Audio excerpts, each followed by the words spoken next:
Salut, c'est François, Storyiste Auto. Aujourd'hui, on se retrouve avec une super histoire de Nico. On va parler LM Sovra, le buggy français. Les années 70, hippie, cheveux longs, musique rock, fringues psychédéliques, mœurs légères et aussi dérivés de véhicules sur base Volkswagen. La coccinelle n'a pas seulement enfanté le célèbre combi, elle a aussi donné naissance à des véhicules moins officiels, les buggy. Cette mode venue de Californie, initiée par Meyer Manx au milieu des années 60, finira par débarquer en France, de façon plus modeste. C'est l'histoire de la Sovra. Peu importe le constructeur, il y a toujours un homme derrière chaque aventure industrielle.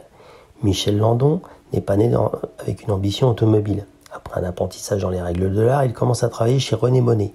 Sa spécialité, c'est le plastique. Devenu un as en moulage de matières plastiques et polyester, il fuit Paris pour rejoindre Corbeil en Gâtinais, dans le Loiret. Michel Landois trouve une grange et commence à fabriquer ce qu'on lui demande, c'est-à-dire des voitures pour les manèges. Son expérience automobile le rattrape assez rapidement et bientôt il monte un atelier de réparation des coupés de jet. La réputation du garçon est faite et il finit par devenir fournisseur officiel des coques de monoplace des Techno, qui seront des monoplaces de course. La France a toujours un petit temps de retard sur les modes américaines et si en Californie les buggy sont dans le vent depuis le milieu de la décennie, en 68 on commence à peine à découvrir ces baignoires sur roues dans l'Hexagone. La sortie du film L'affaire Thomas Crown, dans lequel Steve McQueen saute de dune en dune au volant d'un buggy Manx, n'est pas étrangère à ce soudain intérêt. Un peu partout en France, on bricole, on adapte et on fabrique des kits pour transformer de paisibles coques en cabriolets de plastique. Nous sommes loin des mouvements de masse, mais le phénomène est assez important pour qu'il commence à intéresser quelques sociétés. C'est comme ça que la Sovra, société de vente et de réparation automobile, voit le jour et deviendra fabricant de buggy. De plus en plus, on demande à Michel Landois de construire des carrosseries pour des constructeurs tels que Beach Buggy, Mini Bug, Sunhill ou encore Pacha Bug. Devant l'afflux de commandes, le petit sous-traitant du Loiret commence à se dire qu'il ferait bien de monter ça pour son propre business en assemblant des véhicules complets. Devant le nombre d'engins artisanaux se présentant devant le service des mines, l'étau se resserre et l'homologation devient problématique. Les différents kits en vente dans l'Hexagone ne sont pas tous de qualité égale et leur montage n'est pas toujours réalisé de manière très académique. Après une année 70 record pendant laquelle 620 kits et voitures sortiront de la grange, il faut passer aux choses sérieuses. De nouveaux locaux sont créés pour traiter le polyester et une usine est rachetée pour l'assemblage des véhicules. Avec ces nouvelles installations, LM Sovra est prêt à affronter les années 70 et la capacité de production passe à 3 véhicules par jour.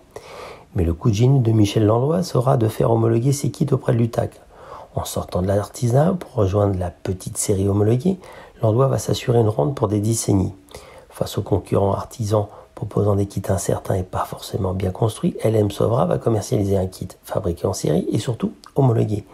L'acheteur a le choix entre un kit facile à monter et à immatriculer ou un véhicule prêt à rouler assemblé directement à l'usine. Dès lors, les concurrents tombent un à un et rapidement LM Sovra détient le quasi-monopole du buggy en France.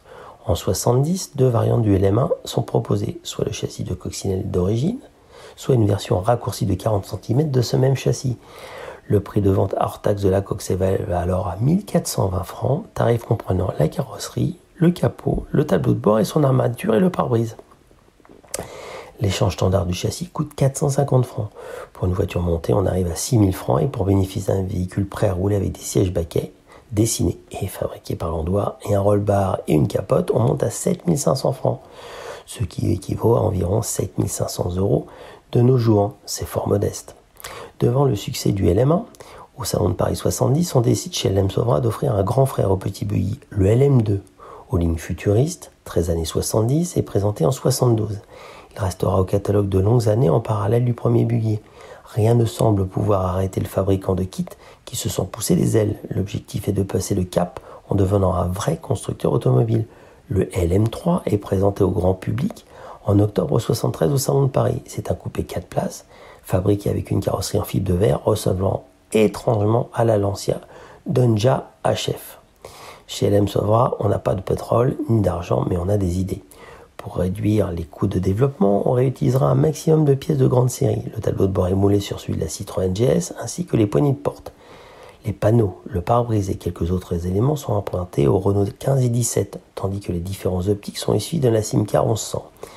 Ce nouveau modèle est très bien accueilli, mais connaîtra une diffusion restreinte. Le prix est trop élevé, 36 000 francs en 77, et le LM3 se retrouve en face de voitures de sport autrement plus abouties. Une ultime tentative en 78 visant à proposer une version 9 chevaux dotée du moteur Volkswagen 1500 ou 1600 ne changera rien.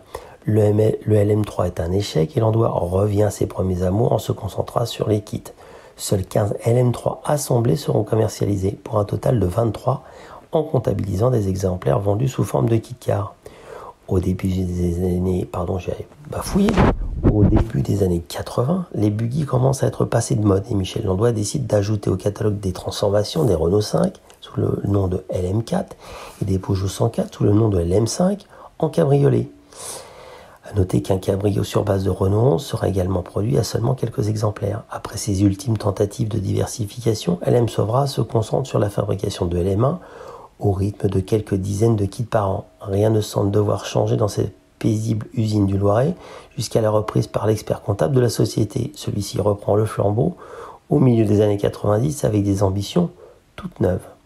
Son constat est simple. Jusqu'alors, la fabrication d'un LM1 consiste à trouver une coccinelle d'occasion, la démonter entièrement pour la mettre à plat, raccourcir le châssis de 40 cm, restaurer entièrement la mécanique pour finalement assembler à nouveau avec la nouvelle carrosserie. Ce travail pouvant se faire à la carte suivant le budget et les volontés de l'acheteur. Malgré tous ces efforts et une homologation UTAC, crash test, pollution, le client repart avec une carte de grise de véhicule restauré. Le repreneur veut commercialiser un vrai véhicule neuf. Les coccinelles sont toujours fabriquées au Mexique. Le LM1 recevra des moteurs neufs issus des chaînes VV sud-américaines. Ils sont équipés d'un moteur 1600 avec injection multipoint, d'un faisceau électrique moderne et d'un allumage électronique. Les VV étant encore vendus aux USA, elles répondent aux normes en vigueur dans la plupart des pays. En 97, pour 61 000 francs, vous pouvez commander un buggy neuf avec une mécanique Cox développant 50 chevaux. Le buggy pèse 580 kg seulement et est freiné par 4 freins à tambour. L'engin fait un bond en avant en matière de comportement, de construction, d'assemblage et de finition. De série, on dispose de jantes et de rétros chromés, d'un volant sport gainé de cuir, de sièges baquets et d'un capot amovible presque étanche. Assemblé en série, il devient un véhicule de loisirs bien élevé et fiable. Le plus compliqué sera sûrement de choisir entre les 90 couleurs proposées et teintées dans la masse. Malgré tous ces efforts et des essais dans la presse spécialisée relançant l'intérêt pour le buggy, le miracle n'aura pas lieu. En 2000, la société LM Sauvera est mise en faillite. La fabrication est reprise par la société Auch Auto Buggy LM, entreprise de Prégnant dans le Gers. Quelques exemplaires seront à nouveau fabriqués sous la marque Auch Auto avant de plier les Gaules définitivement en 2003. Aujourd'hui, il est possible de trouver des LM à vendre sur les sites de petites annonces. Privilégiez un modèle homologué dans les règles de l'art et méfiez-vous de la corrosion sur ces véhicules souvent stockés près du littoral. Avec un volant, une carrosserie et un 4 à plat VV, les sources de panne sont rares et il est bien agréable de rouler cheveux au vent.